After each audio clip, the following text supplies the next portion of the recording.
Can you imagine 1 year fighting for your life and being told by doctors, unless you get a heart transplant, that you will die?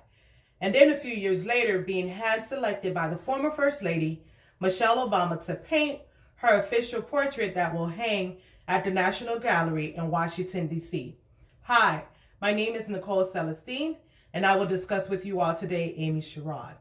First, let's start off with her life. Second, her artistic career. And third, the impact that her art has had on the world.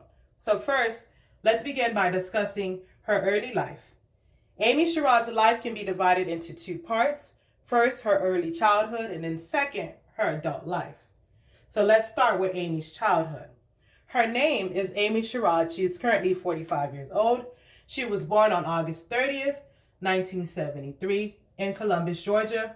Her parents are Amos Sherrod III, he's a dentist, and her mother is Geraldine Sherrod. She had a late introduction to art. And according to Swanson 2018, growing up, Amy was an introvert. And she really enjoyed art class because she really didn't have to interact with the other kids. Her parents wanted her to pursue a degree in medicine and follow after her father's footsteps. After graduating high school, Amy attended Clark Atlanta University for medicine. But midway through her degree, she changed her major to arts. And then in 1997, Amy graduated from Clark Atlanta University with a degree in arts. According to Rath 2017, after graduating with her degree from Clark Atlanta University, she attended Spelman College, International Artist, and did her residency in Puerto Pablo, Panama. And then in 2004, she later received her master's from the Maryland Institution College of Arts. As you can see, she followed her own dreams and not her father, and she became an artist. Weeks before Amy received her master's, she suffered a life-threatening heart condition called cardiomyopathy, but she didn't allow it to stop her, and she continued with her life. She nurtured her art in Norway and in China, and worked at an art museum as an exhibit organizer in South America. Due to health issues, Amy had to move back to the United States, and she went back to her parents' house in Columbus, Georgia. According to Swanson 2018, Amy didn't paint for 3 years. She not only had to care for herself, but she also had to care for her brother and her mother, who were both ill. And in October 2012, doctors informed Amy that she needed a heart transplant, and if she didn't get one, she would eventually die. Amy had to stay in the hospital for 2 months until she received a new heart.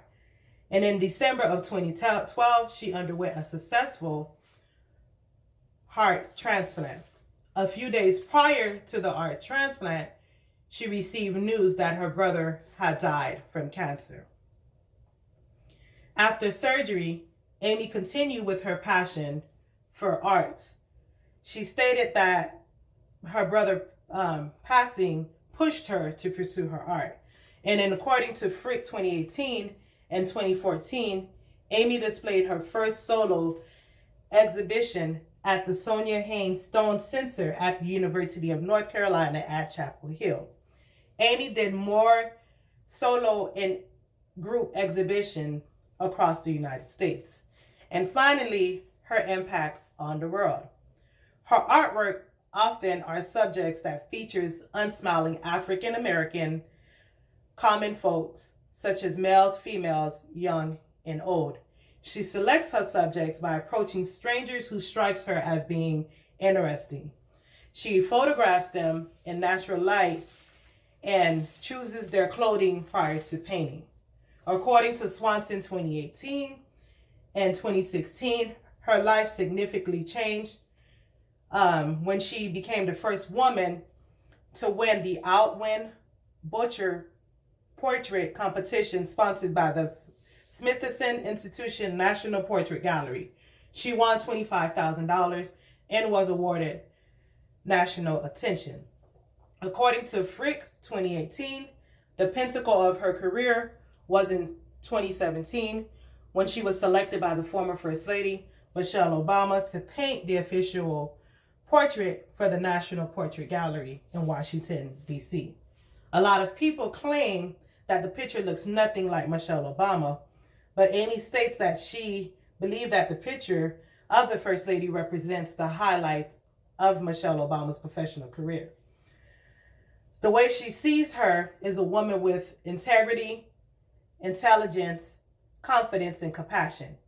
Amy is currently working in Baltimore, Maryland in a studio. She paints about 15 portraits per year. Her portraits are currently being sold for approximately $50,000 each. Ever since Amy Sherrod was a child, she had a strong passion for arts and didn't allow anything to stand in the way of her pursuing her dreams. Today, I discussed Amy's childhood as well as her artistic career and the impacts her life has had on this world. In conclusion, despite Amy Sherrod's health conditions and hardship she faced during her life, she still was able to make history and became the first African American woman to paint a portrait that is currently on display at the National Portrait Gallery in Washington, D.C. Amy hopes are that her portrait will help bring changes to the social issues in our society today. This has been my speech on Amy Sherrod. Thank you.